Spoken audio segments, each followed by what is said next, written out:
Screen पर दिख रही इस औरत को जरा ध्यान से देखिए। इनके साथ एक ऐसी दर्दनाक घटना हुई थी जो सुनकर शुरू में आपको इनके लिए हमदर्दी हो सकते हैं, लेकिन वीडियो के अंत तक आप उस सच्चाई से रूबरू होंगे कि कुछ लोग रिश्ते के लिए कितने खौफनाक काम कर सकते हैं। आज की ये सच्ची घटना मध्य प्रदेश की है, जहाँ सोनम और रजा रघुवंशी की केस ने पूरे भारत को हिला दिया था। ठीक उसी तरह इस केस ने भी पूरे भारत में तहलका मचा दिया था। इस घटना का एक छोटा सा वीडियो क्लिप इंटरनेट पे बहुत ज्यादा वायरल हुआ था और शायद इसी वजह से एक केस इतनी चर्चा में आया। सबसे हैरान करने वाली बात यह है कि अपराधी ने घर में घुसकर इस खौफनाक काम को अंजाम दिया और फिर उसे ऐसे दिखाने की कोशिश की जैसे ये कोई चोरी या डकैती हो, लेकिन पुलिस ने महज 36 घंटे के अंदर पूरी सच्चाई का पर्दाफाश कर दिया। इस केस में पुलिस इन्वेस्टिगेशन सही में बहुत ही तरीके काबिल है। घटना के दिन यानी 7 अप्रैल 2026 को देवकिशन पुरोहित और उनकी पत्नी प्रियंका पुरोहित अपने घर में सो रहे थे। रात के अंधेरे में अचानक कुछ बदमाशों ने उनके घर में घुस आए। अंधेरा होने की वजह से उनकी चेहरा तो साफ नहीं दिख रहे थे, लेकिन इतना साफ था कि उनके पास किसी धारदार हथियार थे। इन अपराधियों ने हथियार दिखाकर प्रियंका को धमकाया और घर में रखे सारे पैसे और जेवर देने को कहा। प्रियंका ने चिल्लाने की कोशिश की, लेकिन अपराधियों ने धमकी दी कि तू अगर चिल्लाएगा तो तेरी पति को जान से मार देंगे। प्रियंका ने डर के मारे कहा कि मेरे पति को कुछ मत करना, मैं सब कुछ देने के लिए तैयार हूँ। लेकिन प्रियंका के पति देवकिशन ने उन्हें रोकने की कोशिश की। तब उन बदमाशों ने प्रियंका की हाथ पैर बांध दिया और उनकी कपड़े भी फाड़ने की कोशिश की। इसके बाद वो देवकिशन को दूसरे कमरे में ले गए। कुछ देर बाद वो लोग उस कमरे से बाहर आए और उनके घर से करीब 3 लाख के जेवर और 50,000 कैश लेकर फरार हो गए। जैसे ही अपराधी घर से बाहर निकले, प्रियंका जोर जोर से चिल्लाने और रोने लगी। आवाज सुनकर उसकी सास ननद के साथ साथ पड़ोसी भी भाग कर आए। सबने प्रियंका से पूछा कि आखिर क्या हुआ। तब प्रियंका ने रो रो कर सारी बात बताई। लेकिन जैसे ही सब लोग वो वाला कमरे गए जहाँ पर देवकिशन था, वहाँ का नजारा देखकर सबका होश उड़ गए, क्योंकि अपराधी ने पैसा और जेवर लूटने के बाद भी देवकिशन को हमेशा के लिए मौत की नींद सुला दिए थे। उसी दौरान प्रियंका का एक छोटा सा वीडियो सोशल मीडिया पर काफी ज्यादा वायरल हो गया था, जिसमें वो रो रो कर पूरी घटना के बारे में बता रही थी।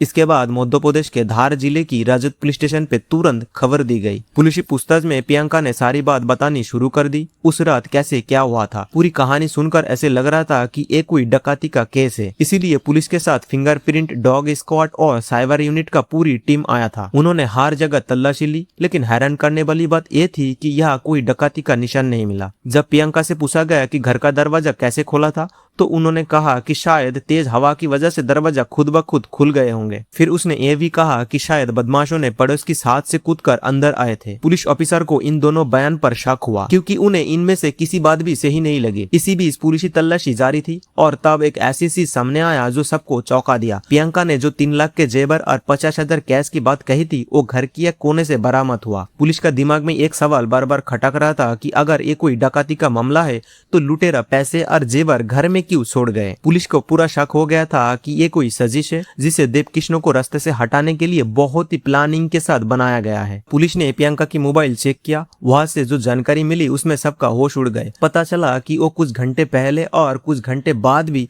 प्रियंका किसी से लगातार बात कर रही थी। पता चल रही थी। पूछताछ करने के लिए प्रियंका को थाने बुलाया गया।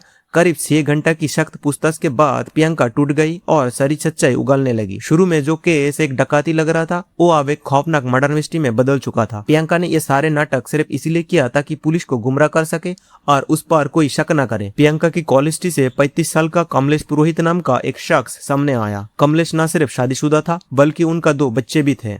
दरअसल मध्य प्रदेश की धार जिले में सरदारपुर तहसील के गोंडी खेड़ा चरण गांव में रहने वाले देवकिशन की शादी 2015 में महाराष्ट्र की पन्ना खेड़ी की रहने वाली प्रियंका से हुई थी। ये एक बाल विवाह था जो उनके परिवार वालों ने कराया था, लेकिन शादी के बाद भी वो दोनों अपने अपने घर में रहते थे, यानी अलग अलग रहते थे। देवकिशन की चाचा लक्ष्मण पुरोहित की बड़ी बेटी साधना की शादी हुई थी प्रियंका के भाई से, पर उसी रिश्तेदारी की वजह से देवकिशन की शादी प्रियंका से हुआ था। देवकिशन की बड़ी चाचा लक्ष्मण पुरोहित बताया कि देवकिशन की पिता एक किराना व्यवसायी थे। इंदौर से सामान लाकर वो गांव में दुकान चलाते थे। 26 जनवरी 1999 को जब उन्होंने इंदौर गए थे, तब अचानक उनकी मौत हो गई। इनकी मौत से सिर्फ 2 साल पहले यानी 1997 में देवकिशन का जन्म हुआ था। भाई की मौत के बाद हमने ही देवकिशन को पाल पोस कर बड़ा किया। घर की खर्चा से लेकर उसकी स्कूल की फीस तक सारी जरूरत हमने ही पूरी की। बड़ा होने पर वो अपने पिता की दुकान चलाने लगा। वक्त बीतने के साथ साथ परिवार को लगा देवकिशन और प्रियंका अब जवान हो चुका है, उन्हें एक साथ रहने चाहिए। पति पत्नी की तरह। इसलिए फिर 2021 में सारे रीति और रिवाज के साथ प्रियंका विदा होकर देवकिष्णो के घर आ गई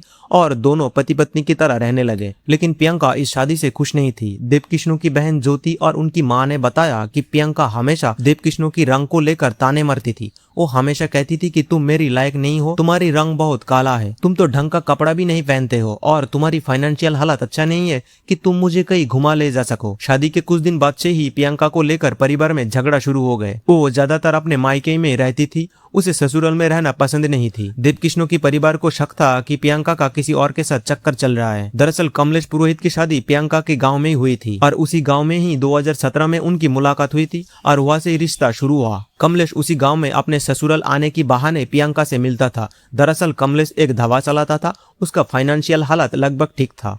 सच्चाई तो ये है कि प्रियंका देवकिष्णो को जरा सा भी पसंद नहीं करती थी। हालांकि उनकी शादी परिवार की मर्जी से हुई थी।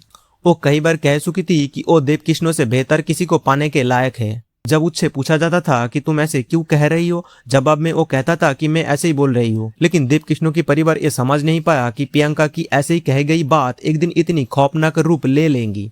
प्रियंका ज्यादातर अपने मायके में ही रहती थी। एक बार तो वो लगातार 3 साल से ज्यादा वक्त अपने मायके में ही रुक गई थी। इसीलिए गांव में एक पंचायत बुलाया गया और जिसके बाद ही प्रियंका फिर से देवकिष्णो के घर पर लौट आए। लेकिन वो हर वक्त अपने मोबाइल पे बिजी रहती थी और किसी से बात करती थी। वो किसी को अपने मोबाइल पे हाथ तक भी लगाने नहीं देती थी। एक दिन प्रियंका कमरे में किसी से बात कर रही थी। अचानक देवकिष्णो वहां पहुंच गया। उसने प्रियंका को फोन पर बात करते हुए पकड़ लिया। जब देवकिष्णो ने पूछा कि तुम किससे बात कर रही हो, तो प्रियंका पूरी तरह से भड़क गई और गुस्से में आकर देवकिष्णो के हाथ में कट लिया। उसने न सिर्फ देवकिष्णो को काट लिया बल्कि उसका कलर पकड़कर उसे धमकाने भी लगी। वो चिल्ला चिल्ला कर कह रही थी कि मैं तुम सबको जेल में भिजवा दूंगी। दूसरी तरफ देवकिष्णो की परिवार डरा हुआ था। उन्हें लगा कि अगर उनकी बहू कई उल्टा सीधा कदम उठा लेती है तो पूरी परिवार पुलिस केस में फंस जाएगा। उसी डर की वजह से वो अपनी बहू को कुछ नहीं कहते थे, यहाँ तक कि उन्हें घर का कोई काम भी नहीं करने देती थी। ये बयान देवकिष्णो की परिवार न्यूज चैनल वालों को दिया था। एक वीडियो में देखा जा सकता है कि प्रियंका जब फोन पर बात करते हुए पकड़ी गई, कोई पास जाकर उसकी वीडियो बना रहा था। प्रियंका गुस्से में आकर उनसे फोन छीन ली और उन्हें भी धमकाने लगी। दरअसल कई दिनों से कमलेश और प्रियंका देवकिष्णो को अपने रास्ते से हटाने की साजिश रच रहे थे। 31 मार्च प्रियंका अपने मायके से देवकिष्णो के घर वापस आ गए। पुलिस ऑफिसर का अंदाज है कि शायद उसी दौरान कमलेश के साथ मिलकर एक खौफनाक प्लान बनाया था। पूछताछ में ये जानकारी मिली कि देवकिष्णो को दुनिया से हटाने के लिए सुरेंद्र भाटी नाम का एक अपराधियों को 1 लाख से हार किया गया था। सुरेंद्र एक दागी अपराधी था।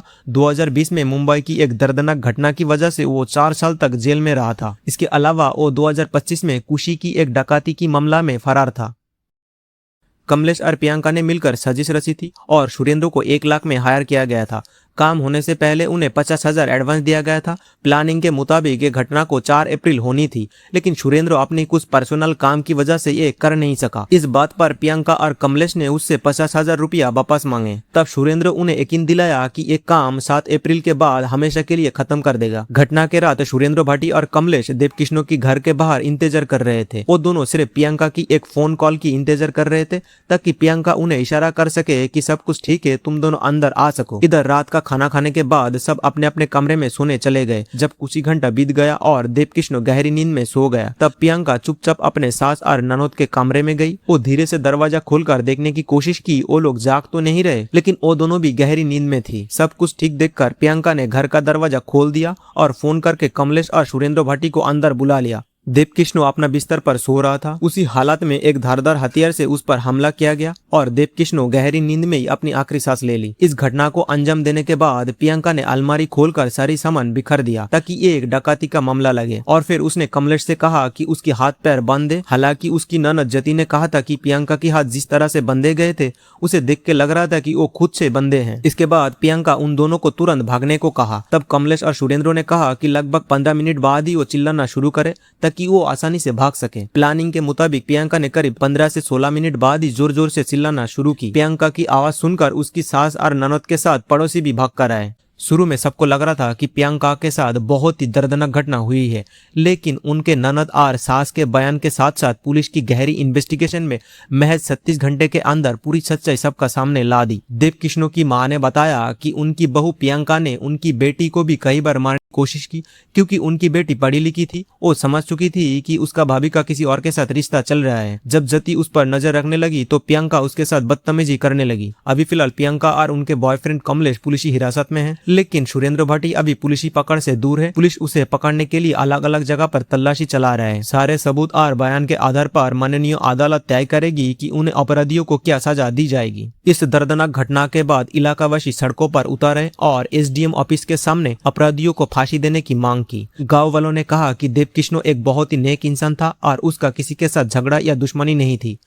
एक बेकसूर इंसान के साथ ऐसी बेरहम देख लोगों का गुस्सा फूट पड़ा और वो धरना में बैठ गए। उन्होंने सरकार या प्रशासन से यह गुहार लगाया कि अपराधियों को सख्त से सख्त सजा दी जाए ताकि आइंदा कोई ऐसा करने की हिम्मत ना करे। साथ ही उन्होंने पीड़ित के परिवार के लिए सरकारी मदद के लिए भी अपील की है। दरअसल कुछ रिश्ते में शुरुआत में बहुत ही मजा आता है, लेकिन इसका अंत बहुत ही खौफनाक भी हो सकते हैं। अगर कोई किसी रिश्ते से खुश नहीं है तो उन्हें कानूनी मदद लेकर उस रिश्ते से बाहर निकलना चाहिए और जिसके साथ अच्छा लगे उसके साथ बेहतरीन तरीके से जिंदगी बितानी चाहिए। हमें हमेशा ये बात याद रखनी चाहिए कि किसी भी तरह जुर्म हमारा प्रॉब्लम का सोल्यूशन नहीं हो सकता। अगर आप किसी मुसीबत में हो तो तुरंत पुलिस प्रशासन की मदद लें। ये वीडियो सिर्फ एजुकेशन पर्पस के लिए बनाया गया है। वीडियो में दी गई सारी जानकारी इंटरनेट पर मौजूद है और वीडियो में इस्तेमाल की गई कुछ फोटो और वीडियो इंटरनेट सोर्स से ली गई है और बाकी सब विजुअल एआई से बनाया गया है जिसका असल कहानी से कोई लेना देना नहीं है, इसीलिए कोई भ्रमित ना रहे। अगर आपको हमारी ये कोशिश थोड़ी सी अच्छा लगा हो तो हमारे चैनल को सब्सक्राइब करें और ज्यादा से ज्यादा शेयर करें ताकि लोग जागरूक हो सके और अपराध से दूर रह सके। और ये वीडियो के बारे में आपकी क्या राय है कमेंट बॉक्स में जरूर बताएं।